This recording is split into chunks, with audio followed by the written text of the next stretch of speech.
let's start with London. This is the 12th time you've been here, 13th time you've been to the UK because you had a game in Manchester. Why do you keep coming back? What's the attraction? Well, it's actually a hub, and the O2 Arena has been a spectacular accelerator of the whole entertainment and sports industry here in London.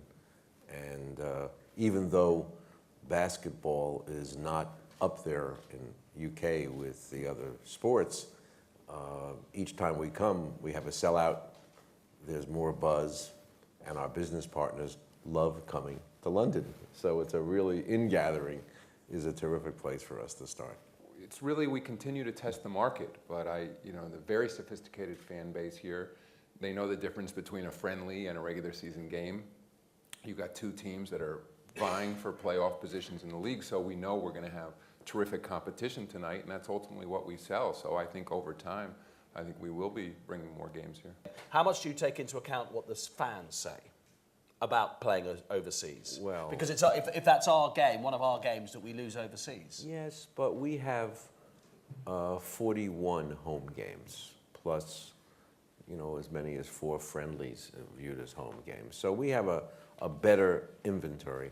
And actually our fans are seeing it in a different way. I guess football has always been more global in the makeup of its rosters. We've just gone through that transition, and our fans get to be excited about learning about other places through their team. People in the early days used to say to me, oh, isn't it going to hurt your league if these, quote, foreigners come in and play? And the answer was, of course not. The question is, do they have game? It's amazing how fast Yao Ming became a Houstonian. What happened when you realised the value of basketball within the community, within social change, which, as Nick says, everyone accepts now that sport did, but maybe when you first came across it, that wasn't the it's the interesting. feeling. I mean, it's a subject almost for another day, but the economist Milton Friedman said that the business of business is business, and I used to say, when I get up the nerve, that he was wrong, that the business of our business is not just business, it's social responsibility. At a time when government is not up to the task, even here today in UK, when you're, and it's a discussion I used to have a decade ago, when you have a cutback, you take away the school pitches, you shut down the gyms, and then you get into a fight between the mayor and the prime minister over how many hours a week kids should play and be physically active. It was apparent to me years, if not decades ago, that the whole subject of exercise, fitness, good health was going to become a huge issue, and the importance of athletes and how they can influence kids. But when you started, when you said to maybe one of the first 2 owners, look, we can really help socially here in communities. The owners were very receptive. They've been great. We had a league. We used to call it community relations. We didn't have community relations departments at teams. But over time, every team not only has a department, they have a foundation. Owners and players alike participate. They've really joined in a very important way and led the way. Our teams are now very active in their communities, and the players don't need any coaxing. They are really ahead of the curve.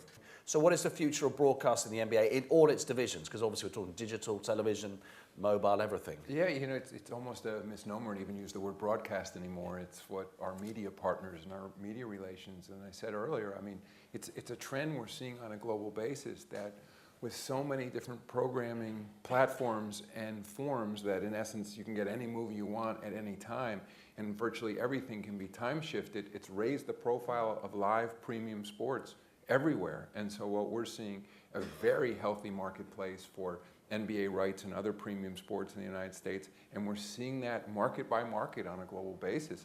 And all the trends are positive for us because the interest in basketball has increased, the interest in NBA basketball has continued to grow, and take a market like Africa that we were talking about before, there, especially when we're not on in prime time in certain markets, the ability to watch our games, whether it's called, you know, mobile league pass or whatever else, on various digital devices, tablets, smartphones, et cetera, has led to explosive growth in our business. Do you think it's a bit quaint or odd or whatever word you want to choose that you can watch the Atlanta Hawks wherever you are in the world every game, but if you support Manchester United, you cannot watch a game when you wish to, legally, he adds quickly, on your tablet?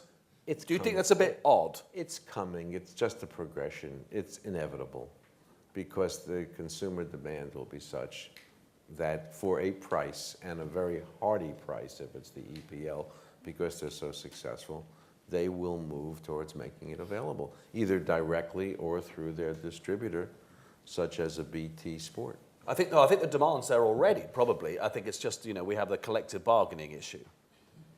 I have enough problem with our own collective bargaining. Only for another 2 weeks. I'm not going into that. After Feb 1, he's available as a consumer. Exactly. That's correct. You said you wanted to make news. I was going to say, come on. But I mean, it's interesting, isn't it? You can watch the Atlanta Hawks wherever you are, but you can't watch Manchester United at the moment wherever you are.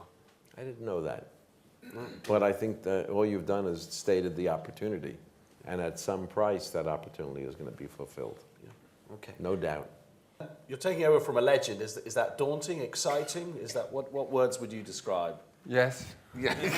All of the above. You know, in fairness, most of the things that we've done, all of the things that we've done in the past number of years, we've done together. So he's actually took over some years ago. I just forgot to send the check.